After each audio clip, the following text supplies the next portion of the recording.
ಕಲ್ಯಾಣ ಕರ್ನಾಟಕ ರಕ್ಷಣಾ ವೇದಿಕೆ ವತಿಯಿಂದ ಇಂದು ಪತ್ರಿಕಾ ಭವನದಲ್ಲಿ ಇವತ್ತು ಒಂದು ಪತ್ರಿಕಾ ಪ್ರಕಟಣೆ ವಿಷಯ ಏನಪ್ಪ ಅಂತಂದರೆ, ಪ್ರತಿ ವರ್ಷದಂತೆ ಈ ವರ್ಷವೂ ಕೂಡ ನವೆಂಬರ್ 1ನೇ ತಾರೀಕದಂದು ಕಲಬುರಗಿ ನಗರದ ಜಗತ್ ವೃತ್ತದಲ್ಲಿರ್ತಕ್ಕಂಥ ಒಂದು ಅಣ್ಣ ಬಸವಣ್ಣನವರ ಒಂದು ಪುತ್ಥಳಿ ಹತ್ತಿರ ಏನಪ್ಪ ಅಂದ್ರೆ ನಾವು ನವೆಂಬರ್ 1ನೇ ತಾರೀಕದಂದು ಕನ್ನಡ ರಾಜ್ಯೋತ್ಸವ ಕಾರ್ಯಕ್ರಮ ಹಮ್ಮಿಕೊಂಡಿದ್ದೇವೆ. ಆ ಒಂದು ಕಾರ್ಯಕ್ರಮದಲ್ಲಿ ಒಂದು ವಿಶೇಷತೆ ಏನಿದೆ ಅಂತಂದರೆ, ಕಿವುಡತನ ಹೊಂದಿರುವ ಮಕ್ಕಳಿಗೆ ಏನಪ್ಪ ಅಂದರೆ ಶ್ರವಣ ಯಂತ್ರಗಳು, ಅಂದರೆ ಕಿವಿಯುಡತನ ಇರುವ ಮಕ್ಕಳಿಗೆ ಏನಪ್ಪ ಅಂದ್ರೆ ಒಂದು ಯಂತ್ರಗಳನ್ನು ಕೊಡುವಂಥ ಒಂದು ಏನಪ್ಪ ಅಂದ್ರೆ ನಮ್ಮ ಸಂಘಟನೆ ವತಿಯಿಂದ ಅಂದ್ರೆ ಒಂದು ಕೆಲಸ ಮಾಡ್ತಾಯಿದ್ದೇವೆ.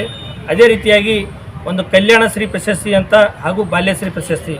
ಈ ಒಂದು ಕಲ್ಯಾಣಶ್ರೀ ಪ್ರಶಸ್ತಿ ಅಂದರೆ ಸಮಾಜ ಸೇವೆಯಲ್ಲಿ ತೊಡಗಿಕೊಂಡಂಥ ವ್ಯಕ್ತಿಗಳಿಗೆ ಏನಪ್ಪ ಅಂದ್ರೆ ಗುರುತಿಸಿ ಅವತ್ತು ನಮ್ಮ ಸ್ವಾಮಿಗಳ ಮುಖಾಂತರ ಏನಪ್ಪ ಅಂದ್ರೆ ಒಂದು ಜಗತ್ ವೃತ್ತದಲ್ಲಿ ಏನಪ್ಪ ಅಂದ್ರೆ ಆ ಕಲ್ಯಾಣಶ್ರೀ ಪ್ರಶಸ್ತಿ ಪುರಸ್ಕೃತರಿಗೆ ಹಾಗೂ ಬಾಲ್ಯಶ್ರೀ ಪ್ರಶಸ್ತಿ ಪುರಸ್ಕೃತರಿಗೆ ಏನಪ್ಪ ಅಂದ್ರೆ ವಿಶೇಷವಾಗಿ ಸನ್ಮಾನ ಜೊತೆಗೆ ಆ ಮಕ್ಕಳಿಗೆ ಶ್ರವಣಯಂತ್ರ ಕೊಡುವಂಥ ಕೆಲಸ ನಾವು ನವೆಂಬರ್ 1ನೇ ತಾರೀಕದಂದು ಮಾಡ್ತಾಯಿದ್ದೀವಿ.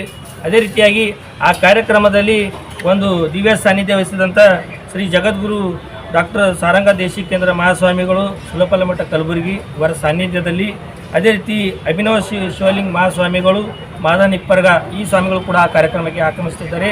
ಅದೇ ರೀತಿಯಾಗಿ ಅಧ್ಯಕ್ಷತೆ ಅಂತಂದರೆ ಪೂಜ್ಯ ಶ್ರೀ ನಾಗೇಶ್ ಮುತ್ಯ ಮಹಾಶಿವಗಳು ಗಣಸಿಲ್ಕೇಡು ಈ ಮುತ್ಯವರ ನೇತೃತ್ವ ಉದ್ಘಾಟನೆ ಕಾರ್ಯಕ್ರಮ ಈ ಮುತ್ಯರ ನೇತೃತ್ವದಲ್ಲಿ ಮಾಡ್ತಾ ಇದ್ದೀವಿ.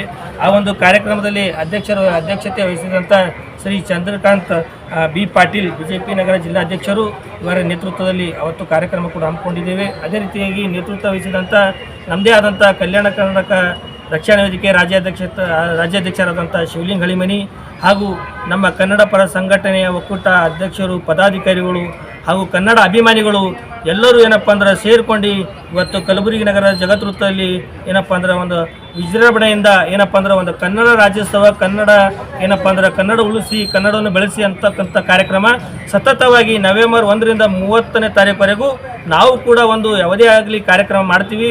ತಾವು ಕೂಡ ಕನ್ನಡ ಅಭಿಮಾನಿಗಳು, ಕರ್ನಾಟಕದಲ್ಲಿ ಇರ್ತಕ್ಕಂಥ ಎಲ್ಲ ನನ್ನ ಕನ್ನಡ ಅಭಿಮಾನಿಗಳು ತಾವು ಕೂಡ ತಮ್ಮ ಕೈಲಾದಷ್ಟು ಏನಪ್ಪ ಅಂದ್ರೆ ಒಂದು ಅಳಿಲು ಸೇವೆ ಆಗಿರ್ಬೋದು, ಒಂದು ಕರ್ನಾಟಕದಲ್ಲಿ ಗುರುತಿಸುವಂಥ ಕೆಲಸ ಮಾಡಬೇಕಂತ ಈ ಒಂದು ಪತ್ರಿಕಾ ಮಾಧ್ಯಮ ಅವತ್ತು ಜಗತ್ ವೃತ್ತದಲ್ಲಿ ಬೆಳಿಗ್ಗೆ 11:30 ನಮ್ಮ ಕಾರ್ಯಕ್ರಮ ಕೂಡ ಹಮ್ಮಿಕೊಂಡಿದ್ದೇವೆ. ಆ ಕಾರ್ಯಕ್ರಮದಲ್ಲಿ ಸುಮಾರು 1,000 ಮೇಲ್ಪಟ್ಟು ಜನರಿಗೆ ಏನಪ್ಪ ಅಂದ್ರೆ ಒಂದು ಅನ್ನದಾನ ಕಾರ್ಯಕ್ರಮ ಕೂಡ ಮಾಡ್ತೇವೆ. ಅನ್ನದಾನ ಅಂದರೆ ಶ್ರೇಷ್ಠ ದಾನ ಅಂತಾರಲ್ಲ, ಈಗ 100 ಮಂದಿಗೆ ನೀವು ಒಂದು ಹೀರೋಗಳಿಗೆ ತರಿಸೋದು ಮುಖ್ಯ ಅಲ್ಲ. ಆ ಒಂದು ಬಡ ಜನರಿಗೆ ಹಾಗೂ ಒಂದು ಅನ್ನದಾನ ಕಾರ್ಯಕ್ರಮ ಮಾಡಿದ್ರೆ ನಮ್ಮದು 100 ಪಟ್ಟು ಏನಪ್ಪ ಅಂದ್ರೆ ಅವರ ಆಯುಷು ಆರೋಗ್ಯ ನಮ್ಮ ಮೇಲೆ ಬೀಳುತ್ತದಂತ ಈ ಒಂದು ಏನಪ್ಪ ಅಂದ್ರೆ ವಿನೂತನವಾಗಿ ಅನ್ನದಾನ ಕಾರ್ಯಕ್ರಮ ಕೂಡ ಈಗ ಮಾಡ್ತಾ ಇದ್ದೀವಿ.